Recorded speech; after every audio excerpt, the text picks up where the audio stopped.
ان کا جو یہ یورپین اتحاد ہے یہ سب سے بڑا ڈیموکریٹک الیکٹڈ باڈی.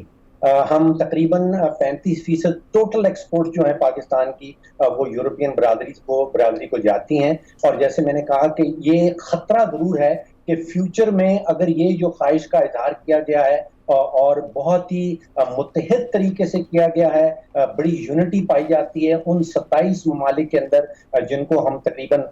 7 سے 8 ارب ڈالر کی اپنی ایکسپورٹ کرتے ہیں, اور وہ یہ کہہ رہے ہیں, پیغام یہ آ رہا ہے کہ پاکستان میں جو قائد و قوانین ہم نے بنا رکھے ہیں خاص طور پہ اپنے اقلیتوں کے حوالے سے, وہ ان کے مطابق نہیں ہے. جو ہمارے 27 ممالک یورپین یونین کے ممبران ہیں ان کو اس کے اوپر خطرات ہیں, خدشات ہیں, اور وہ تجویز دے رہے ہیں کہ اس کے اوپر آپ غور و خوض کریں, اس کو آپ ریویو کریں. تو ہم کیونکہ پوری دنیا کا ایک حصہ ہیں, ہم کوئی جزیرہ بنا کے پوری دنیا کی خواہشات کے مخالف رہ کے نہیں چلنا چاہتے, تو اس کا فیوچر میں ایک معاشی اینگل ضرور سامنے آ سکتا ہے. اور سیاسی اینگل کا ہمیں خیال ضرور کرنا چاہیے کہ اگر دنیا بھر, خاص طور پہ اگر دنیا کی سب سے بڑی جو یورپین یونٹی کا ڈیموکریٹکلی الیکٹڈ باڈی ہمیں کچھ کہہ رہی ہے, تو شاید ہمارے ہاں ہمارے بہاف کے اوپر ہم کچھ غلط کام کر رہے ہوں جو دنیا سوچ رہی ہے کہ ہم صحیح سمت میں نہیں جا رہے. تو فاروق سلیم صاحب, ہم نے دیکھا ہے کہ مذہب کے جو سیاست میں استعمال کی ہماری ایک تاریخ رہی ہے. حالیہ صورتحال جو ہے وہ ہمارے سامنے ہے, پرتشدد احتجاج, ہنگامے, پھر سڑکیں بلاک ہو جاتی ہیں. حالیہ بھی 4-6 واقعات اس طرح کے ہو چکے ہیں. اور پھر جب ہم دیکھتے ہیں کہ لا اینڈ آرڈر کی سچویشن پیدا ہوتی ہے, اور اس کے بعد جس طرح سے اس مسئلے کو رسپونڈ کیا جاتا ہے, اس جو یہ کرونک بیماری ہے, یہ دائمی بیماری ہے, اس کو جڑ سے ختم نہیں کیا جاتا بلکہ وقتی طور پہ دبا دیا جاتا ہے, اور کچھ عرصے بعد ہم دیکھتے ہیں کہ وہ پہلے سے زیادہ شدت کے ساتھ ابھر کر سامنے آ جاتا ہے, اور پھر یہ کہ عوام کو اس کو بھگتنا پڑتا ہے. تو کب ہم اس سے نجات حاصل کر سکیں گے, کب ہم یہ سیکھیں گے کہ مذہب کا جو سیاسی مقاصد کے لیے استعمال ہے, جو پولیٹیکل فیور اس سے لینا ہے, وہ غلط ہے؟ جی, بڑا زوردار سوال ہے, بڑا بھاری بھرکم سوال ہے. دیکھیے, 2 اینگل اس کے بنتے ہیں. ایک تو اینگل بنتا ہے ہمارا اندرونی, اور دوسرا اینگل جو اس ریزولوشن کے بعد بڑی واضح طور پہ سامنے آ رہا ہے وہ ہے پاکستان کی سفارتی ناکامی. دیکھیے, یہ والا ریزولوشن جو ہے یہ کوئی نیا نہیں ہے, یہ پچھلے کئی ہفتے سے یورپین یونین کے اندر اس کو ڈسکس کیا جا رہا ہے. اور ہمارے سفارت خانے جو ہیں, جو کم از کم وہاں پہ 2 درجن یورپین ممالک میں قائم ہیں, ان کو وہ یا تو سوئے رہ گئے, ان کو پتہ نہیں چل سکا, ہم کسی قسم کا سفارتی جواب نہیں دے سکے, ہم کسی قسم کا سفارتی کوئی جسٹیفیکیشن ان ممالک کو ریزولوشن آنے سے پہلے پیش نہیں کر سکے. جب ریزولوشن ہمارے سامنے آ گیا تو پھر ہمیں پتہ چلا کہ ہماری سفارتکاری جو ہے خاص طور پہ یورپ کے حوالے سے وہ کتنی کمزور ہے. تو ایک تو بڑی چیز سامنے رکھنے کی ہے کہ سفارتکاری کی ناکامی پاکستان کے حوالے سے بہت بڑی ہوئی ہے. جب ریزولوشن سامنے آ گیا, 681 ووٹس اس کے حق میں ڈل گئے, پھر ہمیں پاکستان اور پاکستان کے جو سفارت خانے ہیں, ہمارے جو سفیر وہاں پہ بیٹھے ہیں, پھر ان کو جاگ آئی کہ بھائی یہ اچانک کیا ہو گیا ہے. تو ایک تو پاکستان کے جو اندرونی حالات جس کا آپ نے ذکر کیا اس کے اوپر نظر ثانی کرنا ضروری ہے کہ ہم ایک حد تک پہنچ جاتے ہیں اور اتنی ساری رعایت کنسیشنز جو ہیں وہ ہم دے دیتے ہیں, اور ایسے لوگوں کو مل جاتی ہیں جو مذہب کو استعمال کر رہے ہیں اپنے سیاسی مقاصد کے لیے. تو ایک تو انٹرنل اینگل ہے جس کے اوپر ہمیں فوکس کرنا ہوگا, اور ایک اس کا ایکسٹرنل اینگل جیسے میں نے کہا کہ سفارتکاری کی ایک بہت بڑی ناکامی ہوئی ہے, اور ہمیں کوشش کرنی ہوگی کہ فیوچر میں کوئی اس قسم کی ناکامی اچانک ہمارے سر پہ نہ آ جائے. جب اس قسم کی ریزولوشنز آلریڈی بنائی جا رہی ہوتی ہیں, جب وہ اس وقت فارمولیٹ کی جا رہی ہوتی ہیں, جب یورپین ممالک کے جو مختلف عہدے دوران ہیں وہ آپس میں یہ ڈسکس کر رہے ہوتے ہیں, تو ہمارے سفارتکار جو ان ممالک میں ہم نے بنائے ہوئے ہیں ان کو اس کا نوٹس لینا چاہیے اور ان کا کوئی جواب بنا کے سامنے لانا چاہیے. صحیح. فاروق صاحب, ابھی آپ نے انٹرنلی بات کی کہ کچھ انٹرنل سچویشنز ہیں ہماری, اس پر میں بات کروں گی کہ اس کو ہم کس طرح سے ٹریٹ کریں گے, لیکن اس سے پہلے ایک سوال میرے ذہن میں آتا ہے کہ فیض آباد دھرنے کے وقت جب پی ٹی آئی نے اس کی حمایت کی تھی, یہاں تک کہ جو عمران خان ہیں انہوں نے یہ بھی کہا تھا کہ پی ٹی آئی ورکرز اس میں شامل ہونا چاہتے ہیں, اور جس طرح سے اس معاملے کو بعد میں ہم نے دیکھا کہ سیٹل ڈاؤن کرنے کی کوشش کی گئی, آج وہی معاملہ جو ہے وہ پی ٹی آئی کی حکومت کو بھگتنا پڑا ہے. یہ انفارچونیٹلی ہم نے دیکھا ہے کہ ہماری بہت ساری سیاسی جماعتیں جو ہیں وہ اپنے چھوٹے سے چھوٹے مفادات کو سامنے رکھتی ہیں اور ان سے فائدہ اٹھاتی ہیں, اور جو ہمارے نیشنل انٹرسٹ ہیں, جو قومی مفادات سامنے آتے ہیں, وہ اپنے پارٹی کے مفادات کے اوپر اس کو قربان کر دیا جاتا ہے. ایک اچھی خبر ہم نے ضرور دیکھی, ایک اچھا بیہیویئر ہم نے دیکھا پی ایم ایل این کی طرف سے اور ساتھ ہی ساتھ پیپلز پارٹی کی طرف سے, کہ اس دفعہ جب وہ معاملہ سامنے آیا تو ان دونوں سیاسی جماعتوں نے, میں سمجھتا ہوں کہ وہ ایک میچورٹی سامنے رکھی, ایک سیاسی میچورٹی کا فیصلہ کیا کہ وہ اس وقت جو ایک سیاسی دھڑا کہہ لیں جو مذہب کو استعمال کر کے ہمارے ملک کی ایک خارجہ پالیسی کے حوالے سے ایک تبدیلی لانا چاہ رہا ہے, ان دو سیاسی جماعتوں نے اس کا ساتھ نہیں دیا. تو امید اس چیز کی رکھنی چاہیے کہ جو بڑی سیاسی جماعتیں ہیں وہ اس قسم کی پریشر ٹیکٹک کو اپنے چھوٹے سیاسی اور اپنی پارٹی کے مفادات کے اوپر, نیشنل امپورٹنس کے جو ایشوز ہیں, جو قومی مفادات ہیں, ان کے اوپر ان کو قربان نہیں کریں گے. صحیح. فاروق سلیم صاحب, جو پاکستانی معیشت ہے اس کو ہم دیکھیں تو پہلے ہی مسلسل گراوٹ کا شکار ہے, خرابی نظر آ رہی ہے ہمیں. اگر عالمی پابندیاں لگتی ہیں اس طرح کی تو کیا اثرات مرتب ہو سکتے ہیں, جبکہ اس قرارداد کو ابھی ایک ٹریلر بھی کہا جا رہا ہے؟ اس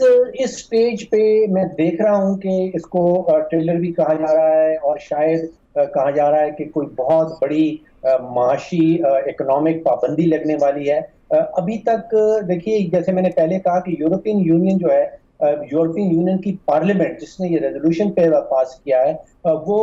فیصلہ ساز ادارہ نہیں ہے. وہ یہ فیصلہ نہیں کر سکتا, وہ جس کو کہتے ہیں رائٹ ٹو انیشیٹ, یعنی کہ یہ کوئی ایسی چیز کا فیصلہ نہیں کر سکتا جس کے اوپر کوئی عملی اقدام کیا جائے یا پاکستان کے اوپر کسی قسم کی ریسٹرکشنز لگا دی جائیں. تو یہ فیصلہ جو ہے یہ صرف کاؤنسل آف منسٹرز, ایک الگ سے ادارہ ہے جو یورپین یونین کا ہے, وہ یہ فیصلہ ضرور کر سکتی ہے کہ بھئی ہم نے چھوٹ دے رکھی ہے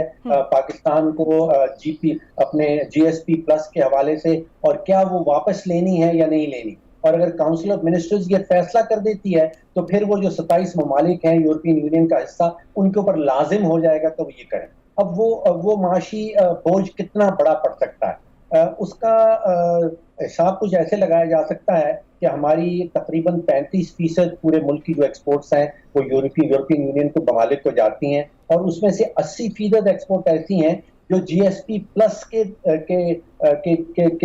چھتری کے انڈر جاتی ہیں, جس میں ہمیں 13 سے 14% جو ہے وہ رعایت ملتی ہے, اس کے اوپر ڈیوٹی نہیں لگائی جاتی. اب وہاں پہ ہم جب مقابلہ کرتے ہیں انڈیا کے ساتھ, تھائی لینڈ کے ساتھ, ویتنام کے ساتھ یا چائنا کے ساتھ, ان سب ممالک کے اوپر 14% اضافی ڈیوٹی لگتی ہے, اور ہماری جو پڑ جاتی ہیں ان کے اوپر اضافی ڈیوٹی نہیں لگتی. اسی طرح بنگلہ دیش کو بھی یہ جی ایس پی پلس ملا ہوا ہے, تو بنگلہ دیش اور پاکستان جو ہیں ان کی ایکسپورٹس جو ہیں ان کے اوپر ڈیوٹی نہیں لگائی جاتی. تو اگر ہم نقصان کا تخمینہ سامنے رکھنا چاہیں کہ کسی سٹیج پہ آ کے اگر ہمارے اوپر یہ ڈیوٹی جو معاف کی گئی تھی اس کو دوبارہ سے امپوز کر دیا جاتا ہے, تو میں سمجھتا ہوں کہ تقریباً 700 سے 800 ملین ڈالر کا سالانہ جو ہے وہ پاکستان کو پوٹینشلی نقصان پہنچ سکتا ہے, اور اس کے نتیجے میں پاکستان کے اندر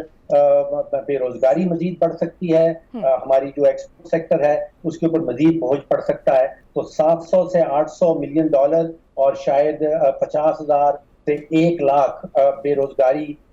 جو ہمارے ورکرز ٹیکسٹائل سیکٹر میں کام کر سکتے ہیں, پوٹینشلی یہ نقصان ہو سکتا ہے. صحیح. تو ایف اے ٹی ایف کا دباؤ آلریڈی ہم دیکھ رہے ہیں کہ ہمارے اوپر ہے, گرے لسٹ میں ہونے کی وجہ سے ہم پہلے ہی بہت دباؤ کا شکار ہیں, پریشر کا شکار ہیں. تو یورپی پارلیمنٹ کی جو یہ قرارداد ہے اس کے بعد ایف اے ٹی ایف میں ہماری کیا پوزیشن ہوگی؟ میں ریلی کوئی ماہرانہ رائے آپ کو نہیں دے سکتا ہوں. میں نہیں سمجھتا ہوں کہ ایف اے ٹی ایف اور جو ریزولوشن پارلیمنٹ یورپین پارلیمنٹ نے پاس کیا ہے ان کا کوئی ڈائریکٹ کنیکشن ہوگا. ہم نے دیکھا کہ بہت ساری 27 جو ہمارے اوپر ذمہ داریاں ڈالی گئی تھیں ایف اے ٹی ایف کے اندر, اس میں سے تقریباً 24 یا 25 جو ہیں وہ ہم نے پوری کر دی ہیں, جو بڑی ڈیلے کے ساتھ پوری کی ہیں. جب بھی ایف اے ٹی ایف کا سیشن سامنے آنے لگتا ہے تو ہماری حکومت اور ہمارے ادارے اچانک وہ جو سوئے ہوتے ہیں وہ اٹھ پڑتے ہیں اور پھر یہ کوشش کرتے ہیں کہ جو ہماری شرائط ہے ان کو پورا کیا جائے.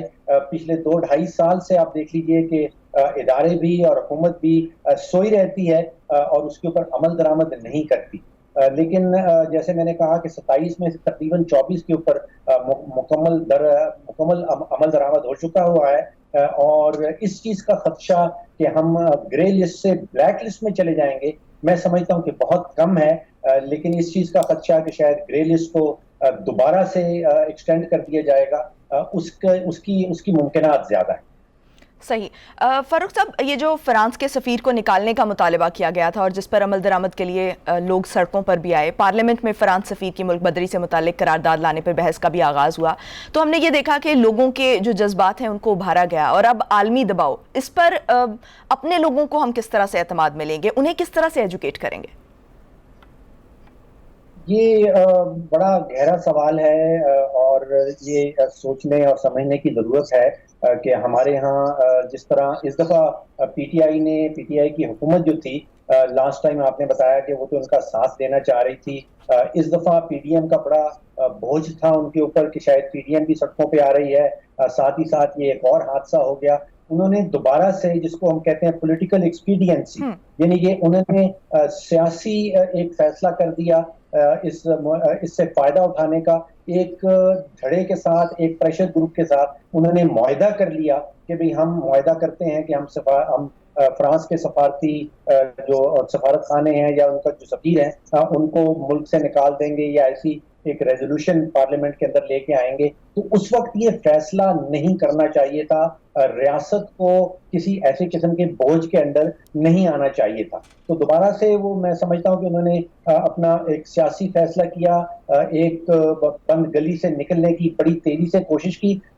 جب وعدہ کر لیا گیا, جب ان کے ساتھ معاہدہ لکھ لیا گیا, تو پھر وہ دھڑا جو ہے وہ بھی کھڑا ہو گیا کہ ہمارے ساتھ ریاست نے ایک معاہدہ کیا ہے اور اس معاہدے پہ عمل درآمد نہیں ہو رہا. تو ایک بنیادی غلطی جو ہے وہ پی ٹی آئی کی حکومت سے ضرور ہوئی تھی, اور وہ اس وقت ہوئی تھی جب انہوں نے ایک ریٹن معاہدہ ایک پریشر گروپ سے آ کے کر لیا. تو فاروق صاحب, سفارتی سطح پر اس کو کس طرح سے رسپونڈ کیا جائے گا؟ سفارتی سطح سے پہلے بنیادی ہم نے غلطی کر دی, اس وقت یہ غلطی نہیں کرنی چاہیے تھی. اب آپ واپس آ رہی ہیں کہ سفارتی سطح پہ ہمیں اس ریزولوشن کا پتہ نہیں چل سکا کہ ریزولوشن آنے والا ہے. اگر ریزولوشن کا پتہ چلتا تو شاید ہم کوئی اس کے خلاف کوئی اقدامات اٹھا سکتے, کوئی جسٹیفیکیشن یورپین یونین کے ساتھ, یورپین پارلیمنٹ کے سامنے رکھ سکتے کہ ہم یہ اقدامات کرنے چلے ہیں, اور مستقبل میں ہماری ریاست کی یہ کوشش ہوگی کہ وہ ایسے دھڑوں کے پریشر میں آ کے کسی ایسے قسم کے فیصلے نہ کرے فیوچر کے اندر. صحیح. فاروق صاحب, میں کچھ معیشت کی بات کرنا چاہوں گی, جو ہمارے ملکی سیاسی حالات ہیں اور معاشی صورتحال ہے. کچھ دن پہلے آپ نے اپنے کالم میں کہا تھا کہ ہر پروجیکٹ کے 4 فیز ہوتے ہیں, جس میں پہلے نمبر پر ٹیم بنانا آتا ہے, دوسرے میں پلاننگ آتی ہے, تیسرے میں اس کی ایگزیکیوشن آتی ہے, اس پر عمل درآمد, اور چوتھے میں یہ نتائج ہوتے ہیں. تو جو ہماری موجودہ حکومت ہے یہ ابھی تک پہلے فیز میں ہی کھڑی ہے, اور کنفیوژن اور بے یقینی کی سی کیفیت ہے. تو اس صورتحال میں پازیٹیو آؤٹ کم ہم کیسے دیکھ سکتے ہیں, جبکہ ٹینیور بھی حکومت کا جو ہے وہ بہت کم رہ گیا ہے؟ بڑا زبردست سوال آپ نے دوبارہ سے پوچھا ہے کہ دیکھیے یہ کوئی دکان نہیں ہے, کوئی کھوکھا نہیں ہے, یہ ملک ہے پاکستان جس میں تقریباً 22 کروڑ پاکستانی رہ رہے ہیں, اور ہمارے لیڈران خاص طور پہ جو ہماری قیادت ہے معاشی حوالے سے, وہ جو فیصلہ کرے گی, جو پالیسی سازی کرے گی, اس کا مستقبل, جو 22 کروڑ پاکستانیوں کا مستقبل ہے, اس کا سٹیک کھڑا ہے اس کے اوپر. یعنی کہ آپ نے 22 کروڑ زندگیوں کا آپ فیصلہ کرنا چلے ہیں. اب جب یہ کھوکھا نہیں ہے, دکان نہیں ہے, ایک خاص طریقہ ایک کار ہوتا ہے حکومت چلانے کا, اور حکومت چلتی ہے سب سے پہلے آپ ایک ٹیم بناتے ہیں, ایک قابل ٹیم بناتے ہیں. وہ ٹیم کہیں بیٹھتی ہے, وہ پھر وہ منصوبہ بندی کرتی ہے کہ ہم نے یہ منصوبے انڈرٹیک کر رہے ہیں, ان منصوبوں کے تحت 22 کروڑ پاکستانیوں کا معاشی مفاد کیا ہے.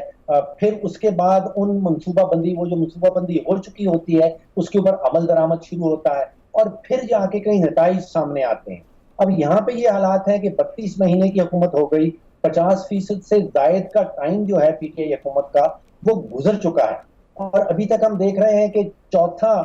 جو وزیر خزانہ ہے وہ ٹیک اوور کر رہا ہے, اور وہ اب اپنی ٹیم بنانے بیٹھے گا. اس کو کئی مہینے لگیں گے ٹیم بنانے کے اندر, پھر وہ ٹیم بیٹھے گی, پھر وہ کئی مہینے لگیں گے منصوبہ بندی کے اوپر, اور پھر کئی مہینے لگیں گے ان منصوبوں کے اوپر عمل درآمد کرنے کے. تو جو باقی ٹائم بچا ہے پی ٹی آئی حکومت کا, اس کے دوران آپ کوئی امید لگا کے نہ رکھیں کہ کسی قسم کے نتائج سامنے آنے والے ہیں. صحیح. تو فاروق صاحب, پبلک سیکٹر کا جو کام ہوتا ہے وہ پالیسی میکنگ اور یا پالیسی میں تبدیلیوں کا ہوتا ہے, جیسا کہ آپ نے بھی کہا. تو ایسی صورتحال میں موجودہ حکومت کو کون کون سے ایسے اقدامات لینے چاہیے کہ یہ پالیسی میکنگ کی جائے, یا پالیسی میں کیا کیا چینجز کرنی چاہیے؟ دیکھیے, پہلی بات یہ ہے کہ آپ ذرا دیکھیے کہ ہماری حکومت بھی, ہماری اپوزیشن بھی, اور ہمارا میڈیا بھی, وہ 2 چیزیں یا 3 چیزیں اس وقت ڈسکس کر رہا ہے. وہ مسلسل ڈسکس کر رہا ہے کہ بشیر میمن صاحب نے کیا کہا اور کیا ہونے والا ہے. وہ ڈسکس کر رہا ہے کہ قاضی فائز عیسیٰ کے صاحب کا کیس کا کیا ہوا. وہ ڈسکس کر رہا ہے کہ NA-49 کراچی میں الیکشن کا کیا ہوا. 22 کروڑ پاکستانی جو بہت بڑی میجورٹی ہے, ان کا ان چیزوں سے خاص تعلق نہیں ہے. ان کے لیے جو سب سے امپورٹنٹ چیز ہے اس وقت, میں سمجھتا ہوں وہ 2 سب سے امپورٹنٹ چیزیں ہیں. پہلا ان کی مہنگائی کا حوالہ, معیشت سے جس کا ڈائریکٹ تعلق ہے, اور دوسرا کہ کووڈ کی وبا جو ہے اس سے بچاؤ کا کیا طریقہ ہونا چاہیے. تو ایک بہت بڑا گیپ نظر آ رہا ہے. آپ جو سوالات اٹھا رہی ہیں اس قسم کے سوالات کے اوپر نہ حکومت فوکس کر رہی ہے, نہ اپوزیشن فوکس کر رہی ہے. ان کا معاملہ سیاسیات ہے. 22 کروڑ پاکستانیوں کے لیے جو امپورٹنٹ چیز ہے وہ مہنگائی ہے, وہ کووڈ سے بچنا کیسے ہے. ان دونوں چیزوں کے اوپر کسی قسم کی نہ تو کوئی بحث ہو رہی ہے, اور نہ کسی قسم کا فوکس ہو رہا ہے. اور نہ میڈیا میں بھی آپ دیکھیں کہ 90%, 95% ڈسکشن جو ہے وہ سیاسی ڈسکشن ہے. اس کا 22 کروڑ پاکستانیوں کے جو معاشی مفادات ہیں اس میں ان کا کہیں ذکر نہیں آتا. جو بنیادی ذمہ داری حکومت کی ہوتی ہے کہ انہوں نے معاشی اقدامات ایسے اٹھانے ہیں جن میں 22 کروڑ پاکستانیوں کا کوئی فائدہ ہو. اور اپوزیشن کی بنیادی ذمہ داری یہ ہے کہ they have to hold the government accountable. تو یہاں پہ نہ تو opposition is holding the government accountable, اور نہ حکومت خود سے کوئی اس قسم کی فیصلہ سازی یا پالیسی سازی کر رہی ہے جس میں آپ کا یا میرا کوئی فائدہ ہونے والا ہو. صحیح. یعنی وہ بنیادی ذمہ داریاں حکومت کو اور اپوزیشن کو مینڈیٹ دیا جاتا ہے, اور جس کے لیے ہم انہیں سلیکٹ کر کے الیکٹ کر کے ہم پارلیمنٹ میں بھیجتے ہیں, وہ ہمارے بنیادی مسائل حل نہیں ہو رہے. بہت شکریہ فاروق سلیم صاحب آپ کے وقت کا. ناظرین, مجھے بریک لینے کا کہا جا رہا ہے, بریک کے بعد دوبارہ واپس آئیں گے اور پھر بات کریں گے. Stay tuned.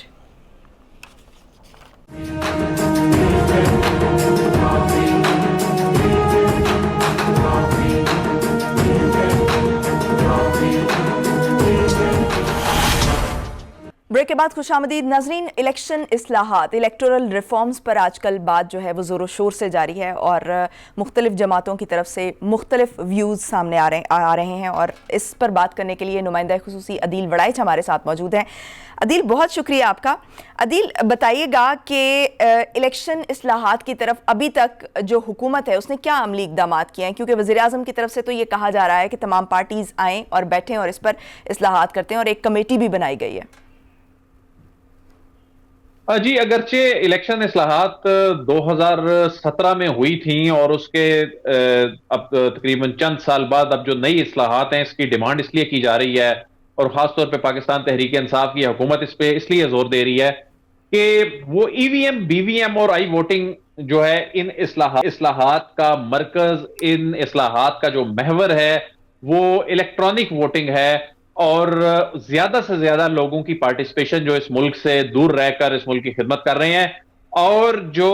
اس وقت سب سے بڑا ایشو کیا ہے جی, نتیجے لیٹ ہو جاتے ہیں, اور ٹھپے لگنے کے الزامات لگتے ہیں, ووٹ ریجیکٹ ہو جاتے ہیں. تو اس کنٹروورسی سے الیکشن کو بچانے کے لیے عمران خان صاحب یہ چاہتے ہیں کہ 2023 کے انتخابات EVM اور BVM کے تحت ہوں.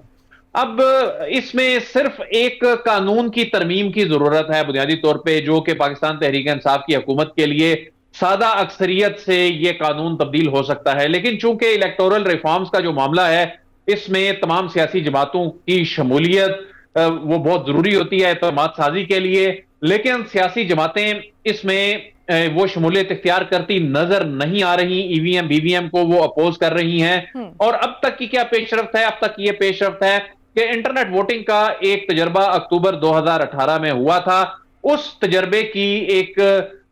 جو رپورٹ سامنے آئی تھی اس کے بعد ایک اسپین کی فرم کو ہائر کیا گیا ہے، وہ اسپین کی فرم اس کا آڈٹ کرے گی کہ وہ کتنا سیکیور تھا تجربہ، اور اس کے بعد یہ 2023 کے الیکشن میں استعمال ہونا چاہیے یا نہیں، وہ اسپین کی جو بڑی کمپنی ہے اسے شارٹ لسٹ کیا گیا ہے۔ تو جو ای وی ایم بی وی ایم کے حوالے سے پرائم منسٹر کو آئے روز پریزنٹیشنز دی جا رہی ہیں، اور ای وی ایم بی وی ایم جو ہے وہ ایک بالکل الگ چیز ہے، انٹرنیٹ ووٹنگ ایک الگ چیز ہے۔ ای وی ایم جو ہے وہ پولنگ سٹیشن لیول پر ووٹ کے الیکٹرانکلی طریقے سے کاسٹ کرنے کا ایک میکانزم ہے، جبکہ بی وی ایم کے جو ووٹ ڈالنے والا ہے کیا واقعی یہ صحیح یہی ووٹ ڈالنے والا شخص ہے، اس کی بایو میٹرک ویریفیکیشن کا نام ہے۔ تو اب الیکشن کمیشن خود سے بھی اس میں دلچسپی لیتا دکھائی دے رہا ہے۔ الیکشن کمیشن آف پاکستان نے اس معاملے میں کچھ ہائرنگز کی ہیں، کچھ ایڈورٹیزمنٹس انہوں نے جاری کی ہیں کہ لوگ M P 1 M P 2 M P 3 scale کی، اور اس کے علاوہ کچھ اور جو کہ 2 سال کے کانٹریکٹ پر بھرتیاں ہوں گی، اور ان کا مقصد صرف یہ ٹیکنالوجی کے استعمال کے حوالے سے الیکشن کمیشن آف پاکستان کو اسسٹ کرنا ہوگا۔ تو یعنی الیکشن کمیشن آف پاکستان یہ چاہتا ہے کہ ٹیکنالوجی کا استعمال ہو، حکومت بھی چاہتی ہے ٹیکنالوجی کا استعمال ہو، لیکن اس میں ابھی تک جو چیزیں ہیں وقت کی بڑی کمی ہے، وقت اتنا کم ہے کہ جو الیکٹرانک ووٹنگ مشینوں کی پروکیورمنٹ جو ہے وہ ایک بہت بڑا چیلنج ہے، اس کی تربیت بہت بڑا چیلنج ہے، اس پہ سرمایہ بھی بہت بڑا چاہیے، اور اس کے لیے یہ ڈیسیژن اگر ابھی ہو جائے اگلے چند مہینوں میں تب جا کے 2023 کے الیکشن میں یہ ہو سکتا ہے۔ اور ابھی کام ہونا چاہیے نا، ابھی پارلیمنٹ میں کچھ نہیں ہو پا رہا، اپوزیشن جماعتیں بیٹھی نہیں رہی ہیں اس پر۔ جی عظما، 2 سال سے پارلیمنٹ میں رپورٹس پڑی ہیں ای وی ایم بی وی ایم کی بھی اور انٹرنیٹ ووٹنگ کی بھی، اور آج تک پارلیمنٹ میں اس پر ڈیبیٹ نہیں ہو سکی انفارچونیٹلی۔ الیکشن کمیشن بار بار ان کو کہہ رہا ہے، الیکشن کمیشن چاہتا ہے کہ یہ معاملہ اگر ہونا ہے تو ہمیں وقت پہ بتایا جائے، لیکن اب چونکہ حکومت گزشتہ چند ماہ سے کئی ماہ سے پرائم منسٹر چونکہ اس میں اب دلچسپی لے رہے ہیں، تو اس میں اب متعلقہ وزارتیں ہاتھ کو مارنا شروع کر دیے ہیں۔ تو اس پہ اب قانون سازی کے حوالے سے جو کمیٹی بن جانی چاہیے تھی، اس کو کام شروع کر دینا چاہیے تھا، اس پہ ڈیبیٹ شروع ہو جانی چاہیے تھی، تو ابھی وہ ڈیبیٹ ہی نہیں شروع ہو سکی۔ ابھی وہ پریزنٹیشنز حکومت کی حد تک چل رہی ہیں، وہ پریزنٹیشنز جو ہیں اس میں الیکشن کمیشن بھی اس طرح سے لوپ میں نظر نہیں آتا۔ تو ابھی یہ کہا جا سکتا ہے کہ ابھی یہ معاملہ ون سائیڈڈ دکھائی دے رہا ہے، صرف حکومت کی سائیڈ پہ دکھائی دے رہا ہے، اس میں اپوزیشن ابھی اس سے دور نظر آ رہی ہے۔ ہاں، ایسا نظر آ رہا ہے کہ جو اپوزیشن ہے اس کے کچھ تحفظات ہیں، لیکن ہم یہ دیکھتے ہیں کہ امریکہ میں بھی ای وی ایم کے ذریعے ووٹنگ ہوتی ہے، پھر انڈیا میں بھی 2014 میں اور 2019 میں اس کا تجربہ کیا گیا ہے، اور جو ان کا لاسٹ تجربہ رہا ہے میرے خیال میں بہتر تھا، اور بنگلہ دیش کے کچھ حلقوں میں بھی اس کو استعمال کیا گیا 2018 کے الیکشن میں۔ تو پاکستان میں اتنی ریزسٹنس اس پر کیوں دکھائی جا رہی ہے؟ وجہ کیا ہے؟ اس کی وجہ یہ ہے کہ دیکھیں، ایک بہت بڑا تھریٹ جو اپوزیشن کو اس میں نظر آتا ہے وہ یہ ہے کہ اگر انٹرنیٹ ووٹنگ آ جاتی ہے تو اوورسیز پاکستانی یہ سمجھا جاتا ہے کہ یہ پی ٹی آئی کے زیادہ حمایتی ہیں، ووٹر ہیں، یہ ایک پرسپشن سی ہے، ظاہر دوسری جماعتوں کے لوگ بھی ہیں، لیکن اس میں انٹرنیٹ ووٹنگ کی سب سے بڑی مخالفت کی وجہ یہ ہے کہ یہ سیاسی جماعتیں سمجھتی ہیں کہ پاکستان تحریک انصاف اس سے فائدہ اٹھا سکتی ہے، کیونکہ پہلے دن سے صرف یہی اس کی ایڈوکیسی کر رہی ہے۔ جب صدر عارف علوی صدر نہیں تھے تو اس وقت انٹرنیٹ ووٹنگ کے معاملے کو سپریم کورٹ لے جا کر انہوں نے یہ مقدمہ لڑا تھا۔ جہاں تک تعلق ہے ای وی ایم بی وی ایم کا، ای وی ایم بی وی ایم آنے سے عظما جو ٹھپے کا ایک کلچر ہے ہمارے ملک میں، ایک جو ہمارے پولنگ سٹیشن کے ڈائنامکس ہیں وہ ختم ہو جائے گا، اور یہ جو بیوروکریسی کو استعمال کر کے یا جو ہمارے جو پولنگ سٹیشن لیول پر وہ جو اثر انداز ہونے کا جو خاص طور پہ دیہی علاقوں کا کلچر ہے وہ ختم ہو جائے گا۔ تو بہت سی سیاسی جماعتیں جو کہ پرانی سیاسی کھلاڑی ہیں ان کو بھی شاید یہ خطرہ ہے کہ وہ اس کو سٹڈی کیے بغیر ہی اس کو اپوز کر رہے ہیں. انہوں نے اس پہ ڈیبیٹ ہی نہیں کہ بھائی آئیں آپ ڈیبیٹ کریں, پارلیمنٹ میں بیٹھیں, اس کو اپوز کریں, ان کو سمجھائیں حکومت کو, لیکن آپ اس فورم پر آنے سے پہلے ہی یہ کہہ رہے ہیں کہ یہ ہونا ہی نہیں چاہیے, ہم اس کو مانتے ہی نہیں ہیں, اور یہ 2023 کے الیکشن میں دھاندلی کرنے کی, شاید الیکشن چوری کرنے کا پلان بنایا جا رہا ہے. ویسے بھی عدیل جو ہمارا ٹیکنالوجی کی طرف اور نئی چیز, کوئی بھی نئی چیز آتی ہے اس کی طرف ہمارا عمومی رویہ یہ ہے کہ پہلے ہم اس کو ریزسٹ کرتے ہیں. بالکل ایسا ہی ہے, اور نئی چیز کو ہمیشہ ریزسٹ کیا جاتا ہے, اور بعد میں پھر یہ بھی دیکھا گیا ہے کہ اسی چیز کے قصیدے بھی پڑھے جاتے ہیں. اب یہ دیکھیں کہ ایک جو ریزلٹ ٹرانسمیشن سسٹم ہے, ریزلٹ ٹرانسمیشن سسٹم کو خواہ خواہ میں اتنا بدنام کر کے کہ تاکہ مستقبل میں کوئی ٹیکنالوجی کا استعمال نہ کیا جا سکے. اب میں نے 2013 کا الیکشن جو ہے وہ کور کیا تھا, 2018 کا جو الیکشن ہے اس کو کور کیا تھا, اس میں جو اس وقت بھی کچھ انوویشنز آئی تھیں, 2018 کے الیکشن میں بھی انوویشنز آئی تھیں. اس میں اب آر ٹی ایس کے معاملے کو 2018 میں جو استعمال ہوا تھا, اب یہ کہا جا رہا ہے جی آر ٹی ایس شاید کوئی سوئچ بند کر دیا گیا تھا, آر ٹی ایس بند کر دیا گیا تھا. ایسا کچھ بھی نہیں ہوا تھا. آر ٹی ایس کا کام صرف ریزلٹ کو ٹرانسمٹ کرنا تھا, اس کا قطعاً بھی کوئی ریزلٹ کے اوپر اثر نہیں تھا, کیونکہ وہ جو فارم 45 ہے اس نے فزیکلی ریٹرننگ افسر کے دفتر بھی جانا تھا. آر ٹی ایس کا مقصد ہی صرف یہ تھا کہ وقت پر نتیجے آ جائیں تاکہ نتائج جلدی کمپلیٹ ہو جائیں. اس میں کنیکٹیوٹی کے کوئی ایشوز تھے, اور اس کو اتنا پروپیگنڈا اس سے متعلق کیا گیا کہ جی شاید ٹیکنالوجی کا استعمال کر کے الیکشن کو چوری کیا جاتا ہے. اب ہمارے ہمسائے ملک میں ای وی ایم استعمال ہوتی ہے, امریکہ میں ای وی ایم استعمال ہوتی ہے, بہت سے ملکوں میں ای وی ایم استعمال ہوتی ہے. تو ای وی ایم کے حوالے سے خود الیکشن کمیشن بھی یہ سمجھتا ہے کہ یہ استعمال ہونی چاہیے. ای وی ایم ایک اچھی چیز ہے, اور یہی وجہ ہے کہ اس نے ہائرنگز جو ہیں وہ شروع کر دی ہیں. لیکن انٹرنیٹ ووٹنگ کے حوالے سے ریزرویشن الیکشن کمیشن کی بھی ہے. الیکشن کمیشن یہ سمجھتا ہے کہ چونکہ انٹرنیٹ ووٹنگ کا سسٹم جو ہے وہ کنیکٹڈ ہوگا انٹرنیٹ سے, چونکہ ای وی ایم جو ہے وہ انٹرنیٹ سے کنیکٹڈ نہیں ہوتی, تو جو انٹرنیٹ ووٹنگ کا سسٹم ہے اس کو الیکشن کمیشن سمجھتا ہے یہ انسیکیور ہوگا. لیکن میری جو اپنی ایک رائے ہے الیکشن کو کور کرتے ہوئے بھی ان تمام معاملات کو, کہ ای وی ایم اگر آ جاتی ہے تو وہ نتائج جو صبح 4-5 بجے تک نہیں کمپائل ہو سکتے. ابھی آپ دیکھیں کہ 20-22% ٹرن آؤٹ کے باوجود صبح نتیجہ NA-249 میں 4 بجے صبح آیا. تو ای وی ایم کے آنے کے بعد چند منٹس بعد نتیجہ جو ہے وہ سامنے آ جایا کرے گا, کوئی ووٹ ریجیکٹ نہیں ہوا کرے گا. ای وی ایم ایک بڑی اچھی چیز ہے, ماہرین اس کو سراہتے ہیں, بی وی ایم بھی ایک اچھی چیز ہے, لیکن جو انٹرنیٹ ووٹنگ ہے وہ اصل مسئلہ ہے جس پہ جو اپوزیشن بھی میرے خیال میں نہیں مانے گی, اور الیکشن کمیشن آف پاکستان کی بھی ریزرویشنز ہیں. الیکشن کمیشن آف پاکستان کی کیا ریزرویشنز ہیں؟ الیکشن کمیشن یہ سمجھتا ہے کہ جب ہم نے اکتوبر میں اس پہ تجربہ کیا تھا, اور اس کے بعد ایک ٹاسک فورس بنی تھی, اور اس ٹاسک فورس نے اپنی ایک رپورٹ دی تھی کہ یہ سسٹم ہم نے چیک کیا تو یہ ہیک ہو گیا تھا, اور اس سسٹم کو ہیک کرنا بہت آسان ہے. الیکشن کمیشن یہ سمجھتا ہے, اور یہ پورے الیکشن کے عمل کو متنازع بنا سکتا ہے. لیکن اس میں سپریم کورٹ آف پاکستان نے بھی اس وقت یہ کہا تھا کہ اس کو پائلٹ پروجیکٹ کے طور پہ استعمال کیا جائے, اس سے اوورسیز پاکستانیوں کو ایک ان کی پارٹیسپیشن ہوگی, اور حکومت بھی یہ چاہتی ہے, کیونکہ دیکھیں 70-80 لاکھ ایلیجیبل ووٹر ہے جو سمندر پار بیٹھا ہوا ہے, وہ آپ کے پورے سسٹم سے باہر بیٹھا ہوا ہے, وہ صرف الیکشن کو دیکھ سکتا ہے, اس میں حصہ نہیں لے سکتا. تو اس میں یہ کہہ رہا ہے الیکشن کمیشن کہ ابھی تک صرف ایسٹونیا میں انٹرنیٹ ووٹنگ استعمال ہو رہی ہے, اور وہ بہت کم ووٹرز ہیں, یہاں پر لاکھوں کی تعداد میں ووٹرز, ان کو سنبھالنا, اور ایک بھی شکایت آ گئی ہیکنگ کی اور اس میں ووٹ کی سیکریسی کی, کہ ہمیں کیا پتا کہ کون ووٹ ڈال رہا ہے, کہاں بیٹھ کے ووٹ ڈال رہا ہے, کیونکہ ای وی ایم میں تو سب کچھ سامنے ہو رہا ہے, اور وہ جو ہے ایک چیک کے بغیر انٹرنیٹ ووٹنگ ہوگی, تو اس لیے انٹرنیٹ ووٹنگ کی الیکشن کمیشن مخالفت کرتا ہے. لیکن ای وی ایم بی وی ایم کے حوالے سے الیکشن کمیشن بھی وہ ایک گرین سگنل دے رہا ہے ایک قسم کا, اور وہ اپنی دلچسپی ظاہر کر رہا ہے. لیکن سیاسی جماعتیں اس کو اتنا متنازع بنا رہی ہیں کہ وہ بیٹھ کر بات کرنے کو تیار نہیں ہے, اور اگر یہ اگلے چند مہینوں میں یہ چیز اس پہ ڈیبیٹ ہونے کے بعد یہ فائنلائز نہیں ہوتی تو 2023 کے الیکشن میں پھر یہ بہت مشکل ہو جائے گا. 2023 کے الیکشنز میں مشکل ہو جائے گا. اچھا عدیل, ایک اور بات, ایک اور اہم پوائنٹ آخر میں جاننا چاہوں گی کہ اوپن گورنمنٹ کی بات ہو رہی ہے, بہت باز گشت سنائی دے رہی ہے کہ کولیشن گورنمنٹ بنائی جائے, تو اس پر کیا اپڈیٹ؟